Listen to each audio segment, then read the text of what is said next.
Out of the Cave to Become Men. Journaling History by Doug Ferguson. Read by Doug Ferguson. In the beginning, the narratives. The biblical Genesis narrative, Plato's cave allegory narrative, and beginning of the modern narrative. Many of the early Bible narratives in Genesis I am interpreting as themes of history instead of exact narratives of history. I do this for several reasons. One reason being that to my understanding many of these narratives were originally oral, and they are possibly thousands or tens of thousands of years old. They are written now, but originally they were told around campfires passed on to generations. During these generations of passing on of the narratives, the themes and motives of these ancient oral historical narratives were shared by the Shama of the tribe, giving the moral lessons and axioms to the people to form their worldview. One can use the standard interpretations that you might have heard, but I find this oral method of understanding these historical narratives fascinating, and for me it gives greater potential for understanding the events that occurred in ages past. Many of the standard interpretations give a modern perspective, with people making convoluted scientific claims for or against the Genesis narrative. The Genesis narrative. Some understand the Bible as dictated by God, so it must be taken literally. And if it fails in the way they understand it, then God fails.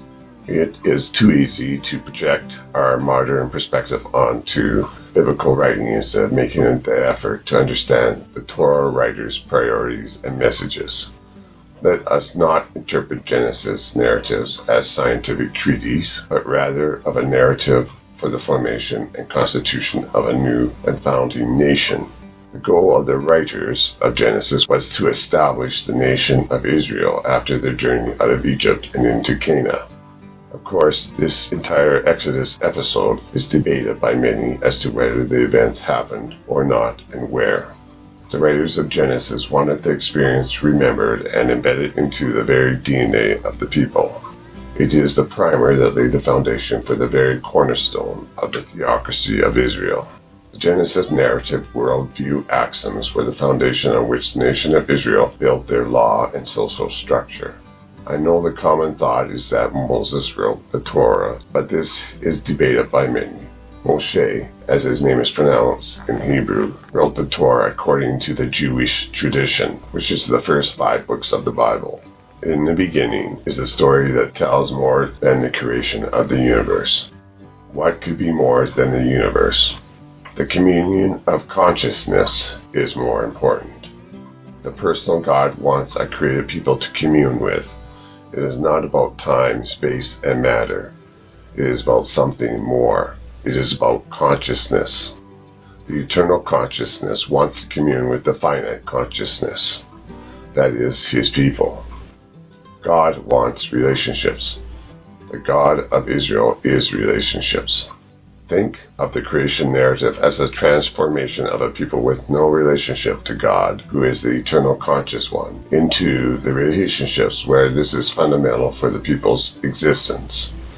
It is about each citizen's personal life journey of crossing the Red Sea, coming out of Egypt, the land of slavery, toil, confusion, and pointlessness. Egypt, a place of no real hope for the future, where darkness, chaos, and slavery was chained onto their consciousness, binding them to victimhood, to just exist in pointlessness. It is the journey, the transformation of a people, to overcome the seas of doubt in the valley of death, fearing evil that could befall them at any moment, but seeing the deliverance of God protecting and giving them a way of escape to live another day. To be awakened from the life of self-deception, a reality where one is just entertained in the echo chamber of their thoughts, and to only work in slavery and drudgery of a life going nowhere in a nowhere land. As the Beatles song goes, he's a real nowhere man, living in his nowhere land. The theme of the creation is the theme of the Exodus narrative. They are both intertwined with the Word and Spirit in giving purpose and life for the nation of Israel. In the Bible, the Word and the Spirit understood as persons of the one being of God. They are the persons of God as denoted in the plural nature of the Hebrew word Elohim. El being God and him denotes many. The concept of God is paradoxical, for though the Hebrews describe God in the plural form, yet the verb used in the sentence is singular. This usage of verb and noun irregularities in Hebrew can be confusing, and one should learn from one who knows Hebrew, for there are many cases where this condition is present in the language. If you examine your own language, these types of paradoxes and double meanings for words exist also. The Word and the Spirit established Israel in the Genesis narratives.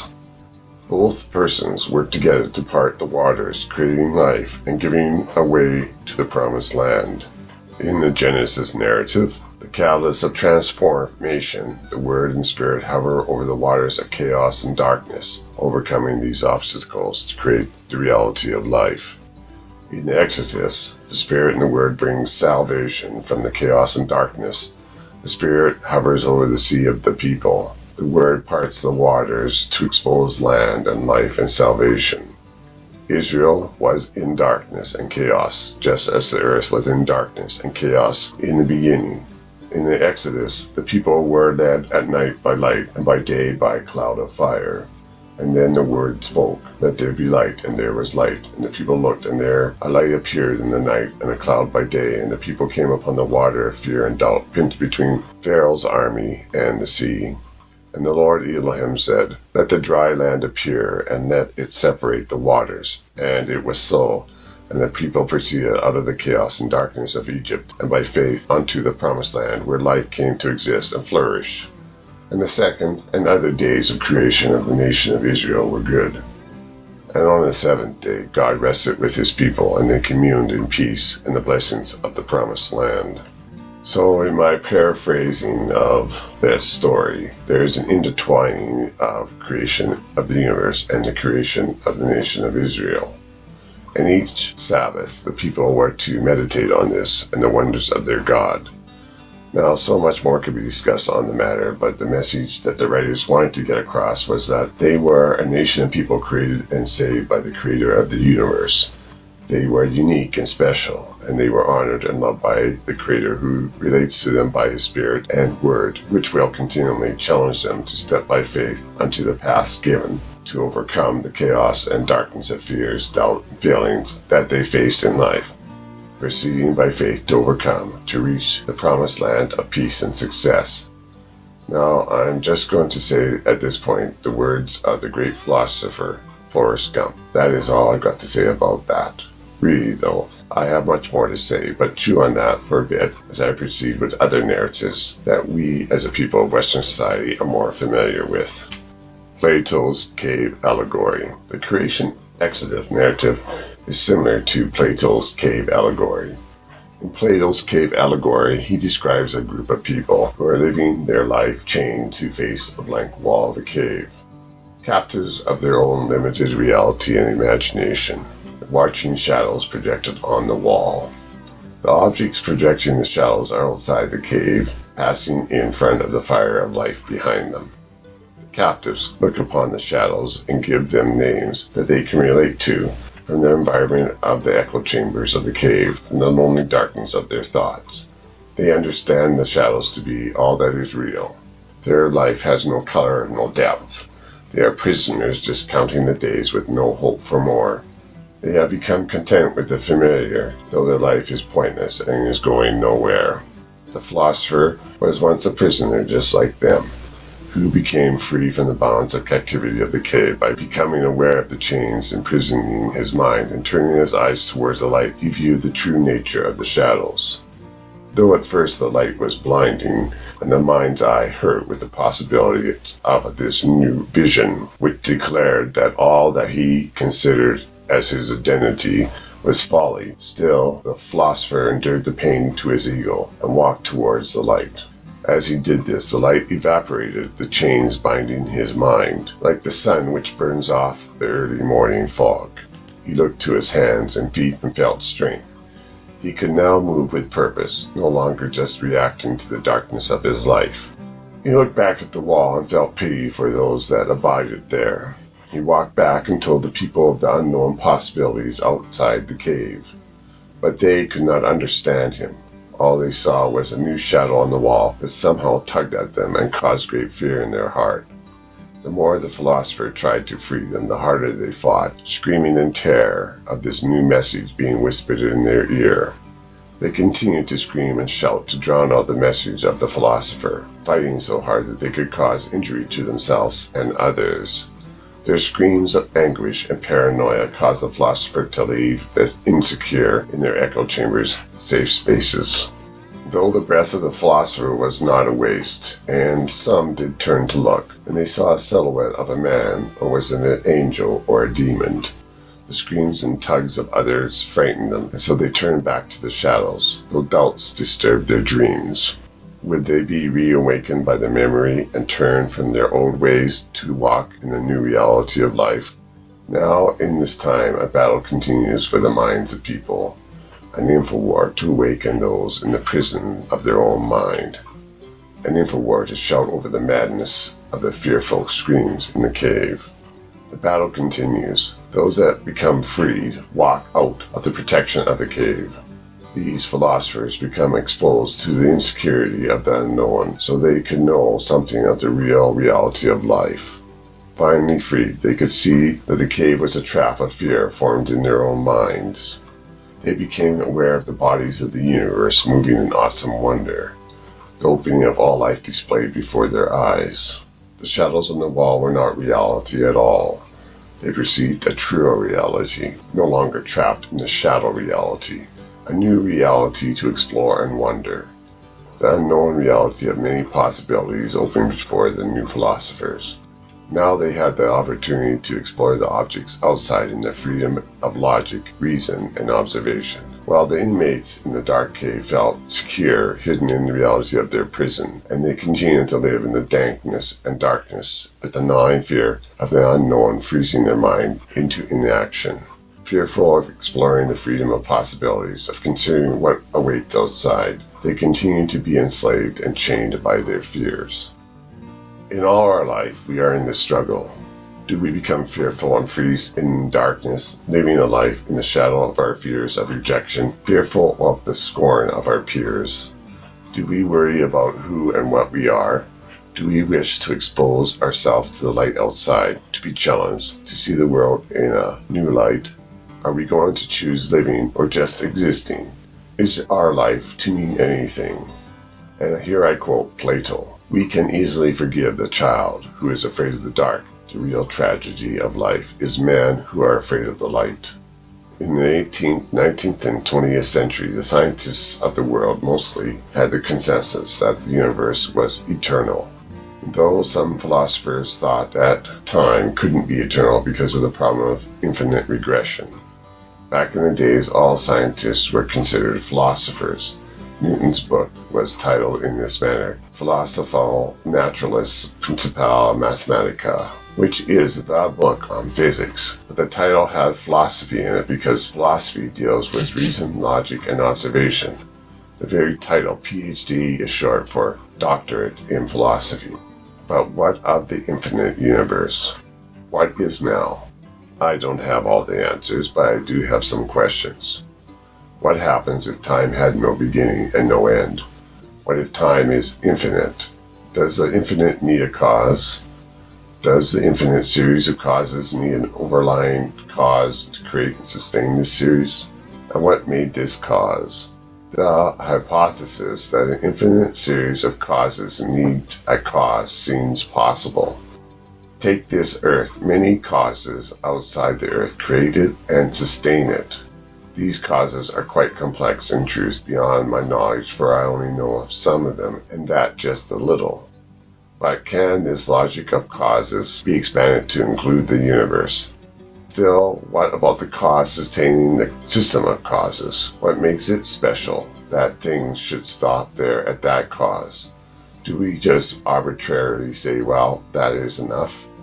Now, if you are not confused by all these questions in this disjointed manner of things, then you might have some ability to be a philosopher, or at least maybe a scientist.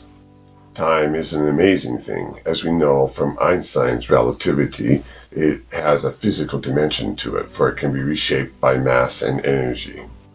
Time can be molded just as mass and energy can be. So let us give it a physical shape, just so we can conceive it better. Imagine a moment in time as a domino.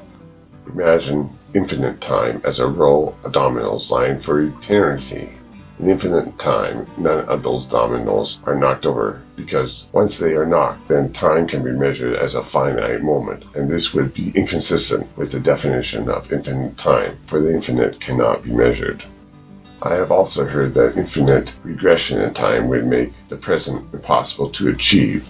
The past needs a solid point to start its race to the future, otherwise it cannot get out of the dodging blocks.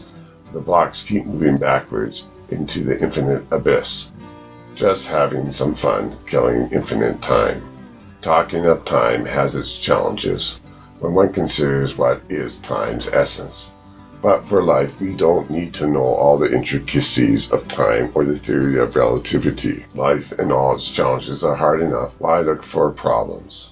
For many, all the challenges of life are too much. Can we not just relax in the comfort and cocoon of the cave? Let us just rely on the soothsayers of the easy narrative. Don't worry of the dangers that are around you. Let some others have the responsibility of taking care of those things. Leave us alone. The powers that be are protecting me. And so, let us rely on the wise men, the sages of science, or the politicians in power, who gather together in conferences and organizations, writing papers to develop and compile the formulated narratives to present to those in the caves watching the shadows on the wall. Campfire brings light, and the sages create the silhouette from the manipulations of the works of their hands and the dance of their bodies. The masses in the caves, where books, classrooms, computers, social and mainstream media, religious centers, and other sacred meeting places convey the passing on of the knowledge and myths of modern society's culture. The modern narrative. The modern narrative is declared by the wisdom of scientists, who by studying physics and astronomy have come to understand the universe to be approximately 14 billion years old, and most of us just take their word for it. So, by the same token, we believe what we are told from the sages of science, that the solar system and the Earth are just under 5 billion years old. I am not saying that these things are not most likely true by the power of reason, logic, and observation. No, rather I am saying that most, just glibly, follow along believing the narrative without understanding anything of how this knowledge came to be. We all tend to just accept dogma given by people in authority. After all, haven't these people spent much of their time learning from the sages of the past? There's nothing wrong in understanding this narrative. But to really understand, we must question and consider and know that nothing should be really treated as written in stone, though this is quite an argument for some. An entire point of science is to question and inquire. To learn, we need to think about things from other perspectives. Philosophy is the quest for knowledge, yet knowing that knowledge is forever out of reach. Philosophy is a joy in the process of reason, logic, and observation. Philosophy is the process to find that nugget of knowledge in the ocean of nuggets. But let us consider of all this billions of years stuff. Is it just some tale spun to us, the ignorant masses, or is there more to this? How can these enormous time spans be considered reality? Think about it. Billions of years, that is a long time. Doesn't it make more sense to use smaller numbers? I mean, the smaller numbers worked fine for everyone for thousands of years. Thousands of years were fine before, why not now? I guess it all got started with those pesky physics guys and their damn mathematics and stuff like that. Just let them tell me whatever. I roll my eyes and continue just living my life. Really, does all the heady stuff really matter? I'm not a rocket scientist, and I'm sure that you are not either. So we're not creating controlled explosions of chemical reactions that send up rockets to dodge all that space clutter or aiming some shaped alloy to some speck of light in the sky.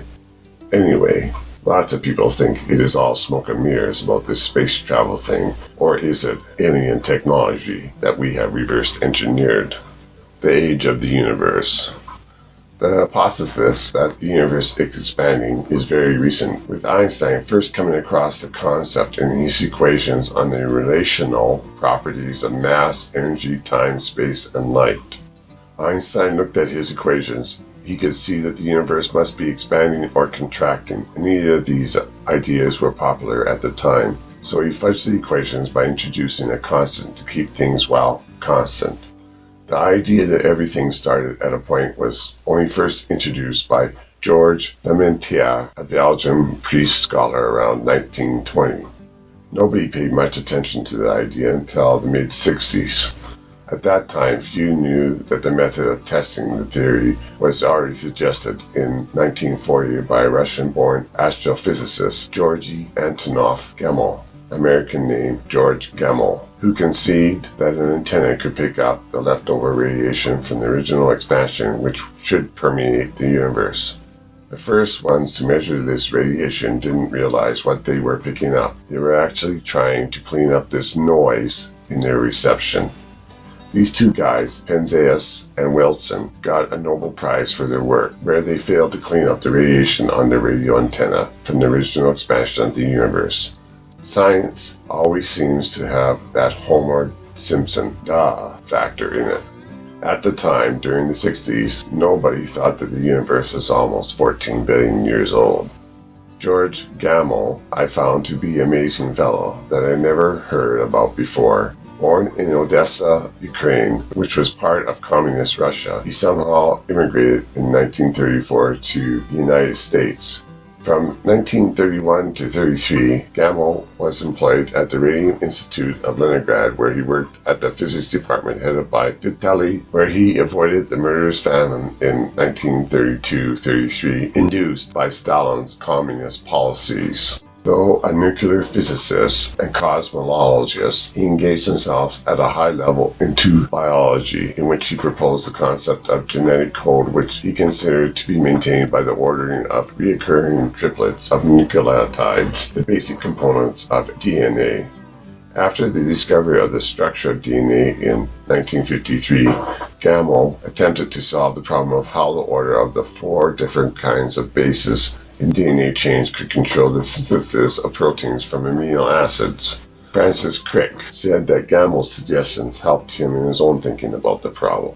Besides all his amazing work in science, Dr. Gamal has written several books popularizing science in a manner like Carl Sagan.